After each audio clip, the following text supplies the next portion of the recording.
Je salue Monsieur le surveillant général, Monsieur l'intendant et tous ceux qui sont ici. Je salue tous les élèves qui sont là et les collègues. Voilà, je vais pas être très long comme mon cher Monsieur Gueye, mais je vais essayer d'aborder quelques points sur le domaine 2, à savoir la vie sociale.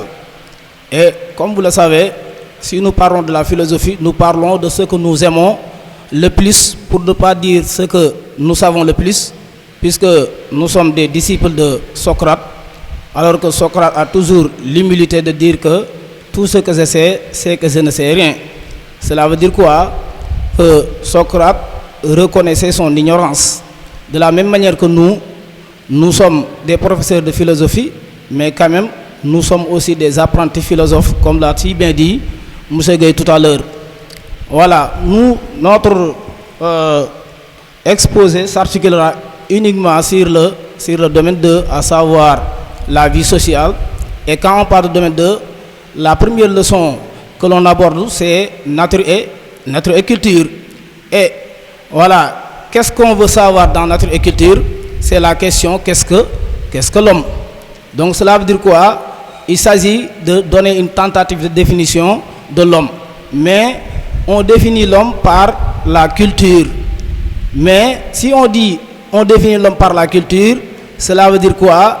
Que la culture ne peut pas exister sans la nature d'abord. Donc cela veut dire quoi? L'homme naît avec des dispositions, à savoir la conscience, la volonté, la langue. Mais ces dispositions-là, ça ne suffit pas. L'homme a besoin fondamentalement d'une culture pour se compléter. Donc, c'est pourquoi, si on remonte dans l'Antiquité, la question de la nature humaine a été posée d'abord par des philosophes comme Platon, comme Descartes, comme Aristote. Donc, cela veut dire quoi? Est-ce que l'homme possède une nature? Est-ce que l'homme a une nature? Peut-on définir l'homme comme on définit un animal ou bien comme on définit une chose? Donc, il est vrai que l'homme peut bien admettre une définition, mais sa définition ne serait jamais une définition immuable, une définition fixe. Pourquoi? Parce que l'homme, on ne naît pas homme, on le devient. Et André Comte a un peu corrigé cela en disant qu'on est homme, mais on devient humain. On est homme, mais on devient humain, cela veut dire que l'homme naît avec des dispositions à la culture, mais il n'est pas homme au départ. Mais il peut devenir homme, il peut devenir humain, au sens où l'individu a fondamentalement besoin d'une éducation, l'individu a fondamentalement besoin d'une culture. Et donc, la culture, c'est la vraie nature de l'homme. Donc, si on vous demande, l'homme possède-t-il une nature? Oui, l'homme a une nature, mais sa nature, c'est sa culture. Pourquoi? Parce que l'homme ne possède pas une nature immuable. Et comme disait, Sartre, je vais prendre témoin à M. Fallou, que l'homme n'est pas ce qu'il est, mais il est ce qu'il n'est pas. Cela veut dire quoi? L'homme n'est pas encore dès le départ, mais c'est à travers ses actes, à travers la culture, à travers l'éducation que l'homme se définit. Donc, contrairement aux philosophes de l'Antiquité, à l'instar d'Aristote qui définissait l'homme comme un être raisonnable, oui, il est vrai que la raison fait partie de la définition de l'homme, mais la raison ne suffit pas selon les modernes, puisque la raison, même si l'homme possède la raison, l'homme peut agir parfois comme un animal. Donc pourquoi? Parce que tout simplement, l'homme a besoin d'être éduqué, l'homme a besoin d'une culture. Et de ce fait, donc la raison est nécessaire, mais elle n'est pas suffisante pour définir l'homme. Et de ce fait, donc, l'homme a besoin de toutes ces choses-là. Et qu'est-ce que la culture? Je vais poser la question parce que je sais que vous êtes fatigué, mais quand même, vous pouvez au moins donner une définition de la culture. Qu'est-ce que la culture?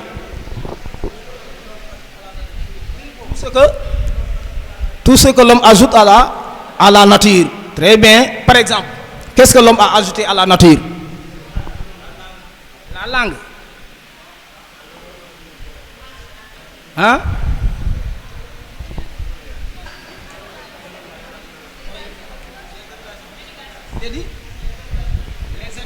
Les habitations, très bien.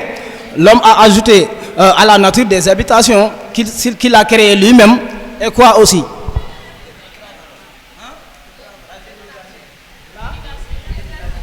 L'édi- La civilisation, très bien. L'homme n'est pas avec une civilisation, mais il se crée une culture, il se crée une civilisation.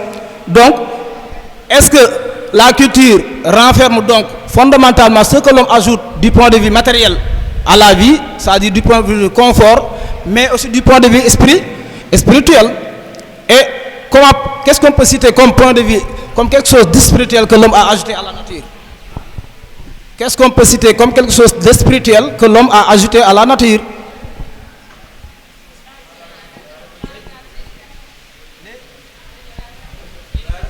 L'éducation, oui, très bien.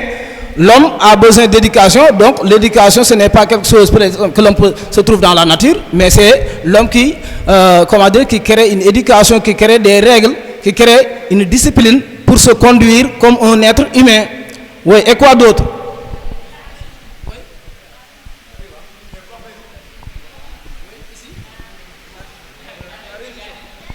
Religion. La religion, très bien. Quand on parle de culture, ça renferme la religion, ça renferme l'esthétique, ça renferme toutes les créations humaines. Donc tout ce que l'homme a créé, donc, et qu'il ajoute à la nature, relève de la culture.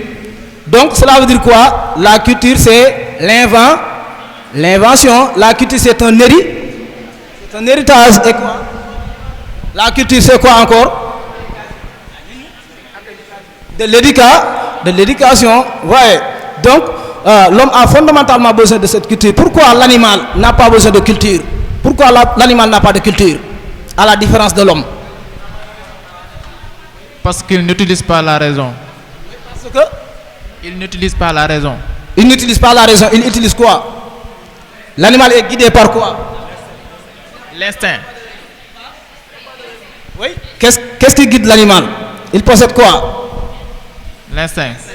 L'instinct, très bien. L'animal est guidé par l'instinct. Est-ce que l'instinct peut évoluer? Est-ce que l'instinct peut évoluer? Non. Pourquoi?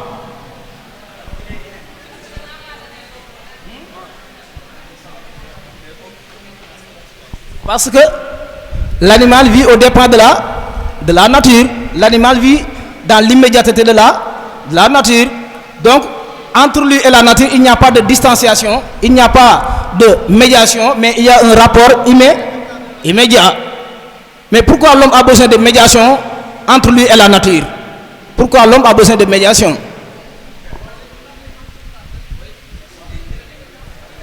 Le micro. C'est pour mieux vivre dans sa nature. Pour mieux vivre dans sa nature, très bien. Tandis que l'animal s'adapte à la nature, qu'est-ce que l'homme fait? Il transforme, très bien, il transforme la nature. Pourquoi transformer la nature?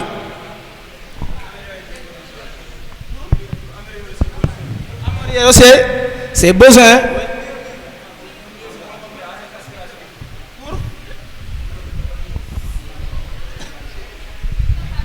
Pour mieux se conformer à ses aspirations. Pour mieux se conformer à ses aspirations, très bien. Oui. Pour satisfaire ses besoins. Pour satisfaire ses besoins. Pour satisfaire ses besoins. Très bien. Oui. Pour ne pas laisser dominer par la nature. Pour ne pas. Pour dominer la nature. Pour dominer la nature. Très bien. L'homme a besoin de dompter la nature. L'homme a besoin d'être maître et possesseur de la nature comme le voulait Descartes. Pourquoi il a besoin d'être maître et possesseur de la nature? Parce que la nature ne suffit pas à l'homme. Pourquoi la nature ne suffit pas à l'homme? Pourquoi la nature ne suffit pas à l'homme?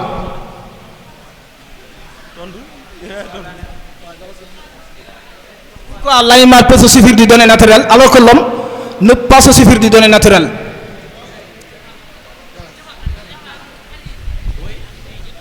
Le micro.